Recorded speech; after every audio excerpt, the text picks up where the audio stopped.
Yeah, because hi to everyone. நாம் இப்போ என்ன பண்ண போகிறோம்டா சிக்கன் 65 அண்ட் சிக்கன் கிரேவி பண்ண போகிறது நான் கிடையாது, அக்கா. சாப்பிட போகிறது மட்டும்தான் நான் தான் பண்ண போகிறேன். சரி வாங்க வீடியோக்குள்ளே போகலாம். ஹாய் கைஸ், வாங்க நம்ம எப்படி சிக்கன் 65 பண்ணலான்னு பார்க்கலாம். ஃபஸ்ட்டு நம்ம சிக்கன் 65 பண்ணலாம், அதுக்கப்புறம் சிக்கன் கிரேவி பண்ணலாம். அது எப்படி பண்ணலான்னு பார்ப்போம். ஃபஸ்ட்டு வந்து சிக்கன் 65 செய்கிறதுக்கு சிக்கனை வந்து குட்டி குட்டியாக வந்து கட் பண்ணி வச்சுக்கணும். ஸோ கட் பண்ணிவிட்டு வாஷ் பண்ணி வச்சுக்கோங்க. அதுக்கடுத்ததாக தேவையான அளவு கார்ன்ஃப்ளவர் மாவு போட்டுக்கலாம். அப்புறமா காரப்பொடி, அப்புறம் இது வந்து கரம் மசாலா, அப்புறம் இஞ்சி பூண்டு பேஸ்ட்டு, அதுக்கப்புறம் சிக்கன் மசாலா போட்டுக்கலாம்.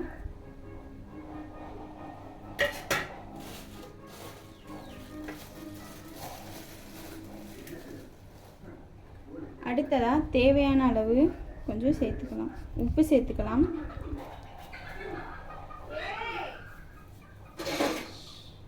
அதுக்கப்புறமா ஒரு முட்டையை வந்து உடைச்சி போட்டுக்கலாம்.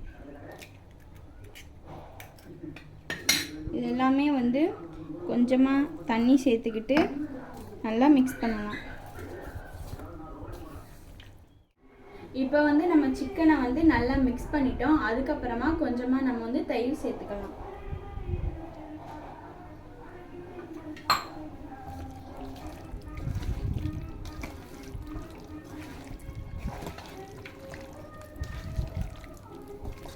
இந்த மாதிரி நல்லா மிக்ஸ் பண்ணிவிட்டு ஒரு 1/2 hour வந்து நம்ம அதுக்கப்புறம் பிளேட்டை வச்சு மூடி வச்சு ஊற வச்சிடலாம். நம்ம வந்து சிக்கன் 65க்கு மிக்ஸ் பண்ணி வச்சுட்டோம். நெக்ஸ்ட்டு வந்து சிக்கன் கிரேவிக்கு என்னென்ன பண்ணலாம் பார்க்கலாம். ஃபஸ்ட்டு வந்து இந்த ஒரு கடாயில் எண்ணெய் ஊற்றிட்டு அதுக்கப்புறமா தேவையான அளவு கடுகு போட்டுக்கோங்க.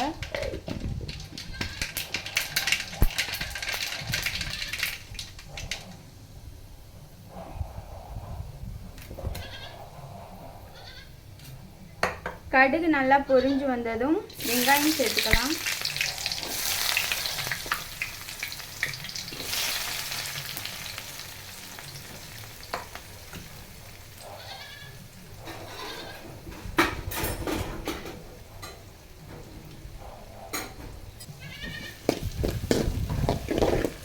இந்த மாதிரி நல்லா கிளறி விட்டுக்கலாம். ஸோ வெங்காயம் வந்து நல்லா ப்ரௌன் கலர் வர வரைக்கும் வெயிட் பண்ணலாம். வெங்காயம் வந்து இப்போ வதங்கிருச்சு. அடுத்ததான் நம்ம இஞ்சி பூண்டு பேஸ்ட்டு சேர்த்துக்கலாம்.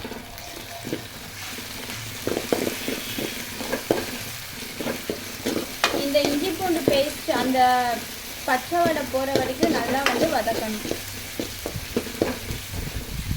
இப்போ வந்து இஞ்சி பூண்டு பேஸ்ட் நல்லா வதங்கிருச்சு. அடுத்ததான் நம்ம தக்காளி சேர்த்துக்கலாம்.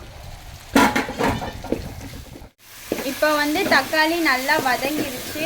இது கூட வந்து நம்ம வந்து சிக்கன் சேர்த்துக்கலாம்.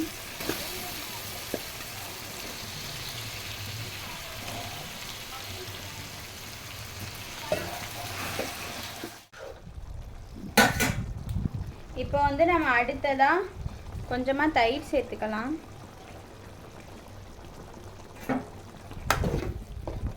இதையும் நல்லா மிக்ஸ் பண்ணிக்கலாம்.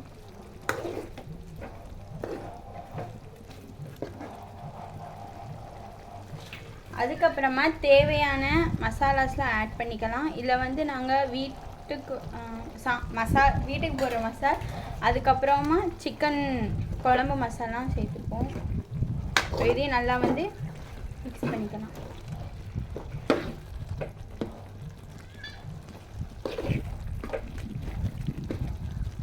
நம்மளுக்கு வந்து அந்த கரண்டி கொஞ்சம் கிண்டுறதுக்கு சரியாக வரல, அதனால் இதை எடுத்துக்காட்டாச்சு. அதுக்கப்புறமா இந்த மாதிரி கொஞ்சம் எல்லாமே கொஞ்சம் வதங்கினதுக்கப்புறமா நம்ம வந்து தண்ணி சேர்த்துக்கலாம். ரொம்ப தண்ணி சேர்த்துடக்கூடாது, அளவாக வந்து நம்ம சேர்த்துக்கணும். இப்போ வந்து இது நல்லா கொதிச்சு வரட்டும்.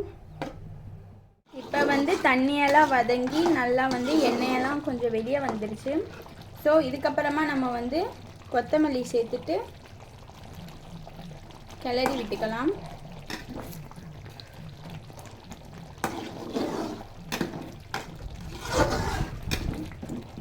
இப்போ வந்து கிரேவி வந்து ரெடி ஆயிடுச்சு.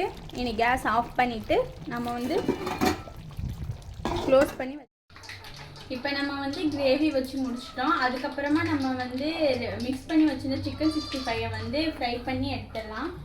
ஸோ எண்ணெயும் வந்து நல்லா காஞ்சிடுச்சு. சிக்கன் 65ம் நல்லா வந்து ஊறி இருக்கு. அடுத்து கொஞ்சம் கொஞ்சமாக போட்டுக்கலாம்.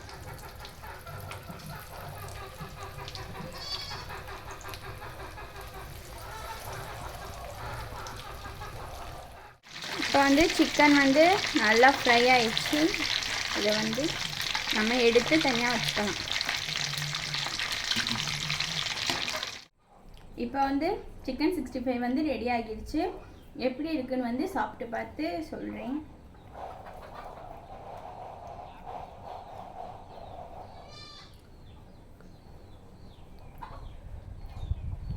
உண்மையிலேயே வந்து ரொம்ப சூப்பராக இருக்குது. நம்ம வந்து கடைங்களில் வாங்குகிற சிக்கன் மாதிரியே இருக்குது. ஸோ இதே மாதிரி நீங்களும் உங்கள் வீட்டில் வந்து ட்ரை பண்ணி பாருங்கள். அண்ட் உங்கள் வீட்டில் நீங்கள் எந்த மாதிரி செய்வீங்க, என்னென்ன வந்து இன்க்ரீடியன்ட்ஸ்லாம் ஆட் பண்ணுவீங்கன்னு சொல்லுங்கள். ஸோ எங்கள் வீட்டில் நான் எப்படி பண்ணுவேனோ அந்த மாதிரி தான் பண்ணியிருக்கேன். இந்த வீடியோ உங்களுக்கு பிடிச்சிருந்தா லைக் பண்ணுங்கள், HOB vlogger சப்ஸ்கிரைப் பண்ணுங்கள். அண்ட் இனி நெக்ஸ்ட் வீடியோவில் வந்து புது புது கண்டென்ட்டோடு நம்ம வந்து பார்க்கலாம். ஸோ டாடா பாய்.